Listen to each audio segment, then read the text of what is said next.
parler un peu des tarifs du marché par rapport à l'entreprise, justement? Eh ben, en France, c'est 1 euro la minute. Donc moi, je suis restée là-dessus. Il y a simplement certaines entreprises, comme les entreprises locales, les petites entreprises du coin, qui, elles, de toute façon, me font des contrats à l'année. Elles, j'ai choisi de leur faire un tarif dégressif. Je leur fais payer 50 euros de l'heure. Mais en général, toutes les boîtes, voilà, les boîtes nationales, moi je travaille chez Orange, EDF, Apreva, etc. Je reste à 60 euros de l'heure. Je ne monte pas mes tarifs parce que ce sont des boîtes qui ont de l'argent comme on pourrait le penser. Je reste carré dans ce que je veux proposer. Et aujourd'hui, au début, je n'osais pas faire payer de frais de déplacement. Aujourd'hui, il y a quasiment toujours des frais de déplacement parce que je réalise que aussi. C'est un coût important, c'est une charge importante pour toi. Exactement, oui, oui. C'est important parce qu'au début, on débute. Et en fait, c'est comme si moi, c'est la sensation que j'avais. J'avais pas la légitimité de faire payer, entre guillemets. Voilà. Aujourd'hui, c'est plus le cas parce que j'ai vraiment pris conscience de ce que j'apporte à l'entreprise et que s'ils veulent m'avoir, eh bien, c'est normal aussi de. Si, voilà, exactement. Quand on me fait déplacer à 200 km, ben, effectivement, c'est important de payer le déplacement. Tu es en micro même? Oui, je suis en micro.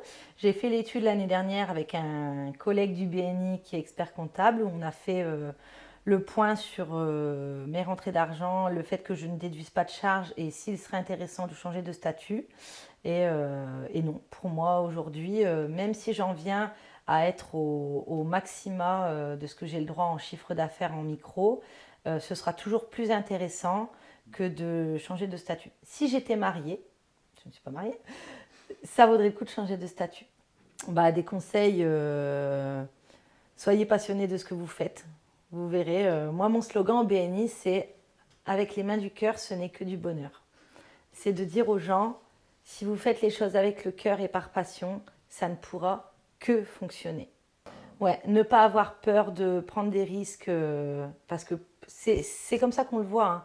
Même si c'est un faux risque, on le voit comme un risque parce qu'on n'a pas forcément un trésorerie, c'est donner 1500 euros d'un coup qu'on ne va pas déduire de nulle part. C'est notre argent qu'on donne et on se dit, on est dans le doute. Est-ce que vraiment ça vaut le coup de le faire? Est-ce que ça va me rapporter quelque chose?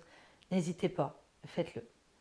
Aujourd'hui, quand on démarre, un site internet ça coûte cher, on le néglige. Moi la première, hein, quand j'ai démarré, j'ai mis du budget dans des fly sont finalement partis à la poubelle parce que les fly, voilà. J'avais pas beaucoup de budget pour un site internet, donc j'ai fait un site internet à 300 euros. J'ai eu ce que j'avais payé. Le site était nul, on va le dire comme ça, vraiment n'a rapporté aucun argent à l'entreprise, aucune clientèle. Ensuite, j'ai décidé de le faire moi-même parce que je n'avais toujours pas le budget. Ça m'a pris 2 mois entiers. Le site était un peu plus beau, mais j'ai réalisé que c'était vraiment un métier et que ça ne s'improvisait pas. Et j'ai ensuite, lorsque j'ai intégré le BNI, pris la décision de faire appel au graphiste du groupe pour me refaire le site. Donc là, ça m'a coûté environ 1000 euros. Et aujourd'hui, j'ai délégué complètement cette tâche. C'est-à-dire que je lui donne, c'est un forfait à l'année, je lui donne 100 euros par mois, il gère tout. Mais ça a transformé aussi la venue sur le site parce qu'il est beaucoup plus attractif. On a fait un petit blog avec des news. On a mis en place l'achat de cartes cadeaux via le site. Et puis dès que j'ai un article dans le journal, etc., on fait vivre le site grâce à ça. Et ça aussi, j'ai vu un avant et un après. Donc ça, j'ai vraiment réalisé que c'était d'une importance capitale pour l'entreprise, son image, d'avoir un beau site internet. Parce qu'aujourd'hui, on est tous pareils, on surfe énormément. Le site ne nous plaît pas, il est moche, il est mal configuré ou pas ergonomique, on switch. Ouais, c'est ça. Alors ça, c'est très important. On fait tous lors de nos formations des rencontres. On arrive toujours à trouver au moins un praticien pas loin de chez nous, même si ce n'est pas lors de notre formation, même une fois qu'on s'installe, on les connaît quand même. On fait une petite étude de marché avant de s'installer. On voit qu'il y a des praticiens autour de chez nous. Mais créez le réseau aussi, vous, en montrant que vous n'êtes pas concurrents, mais partenaires et complémentaires et que vous n'avez pas les mêmes pratiques. Ça, c'est très, très important. Toi, tu es en contact avec des praticiens d'autres disciplines, sophrologues ou autres, etc. Tout à fait, art thérapeute, sophrologue, musicothérapie, réflexologue, hypno aussi, parce que c'est pas du massage, mais malgré tout, on est complémentaires, mais aussi pour créer du réseau entre ma sœur. Ce que j'ai fait, donc vu que j'étais aussi pas mal investie dans le réseau, le bien-être et compagnie, j'ai créé une journée de rencontre. Donc pour tous les praticiens Hauts-de-France, une fois l'année, je loue une salle. Donc avant, je fais un petit doodle, on se cale sur la date, je loue la salle. Le but, c'est de faire une auberge espagnole, de passer la journée ensemble.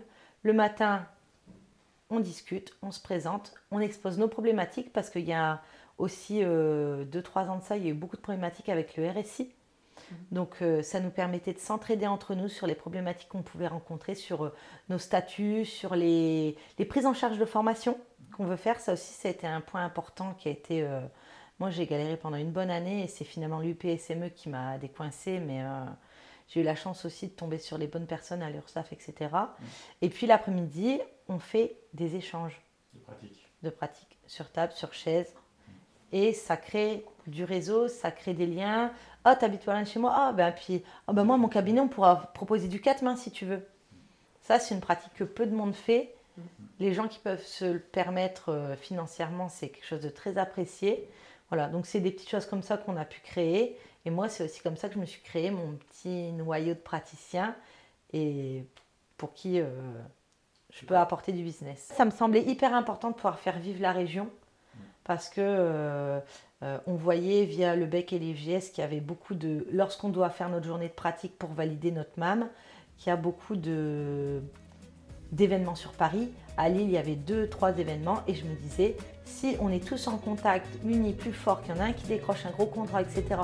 et qu'on peut créer de l'événement aussi, comme ça ne sera qu'une force en plus. Très très important de ne pas voir les gens comme nos concurrents, mais comme nos partenaires. Ça, c'est... Le jour où j'ai compris ça, j'ai tout gagné.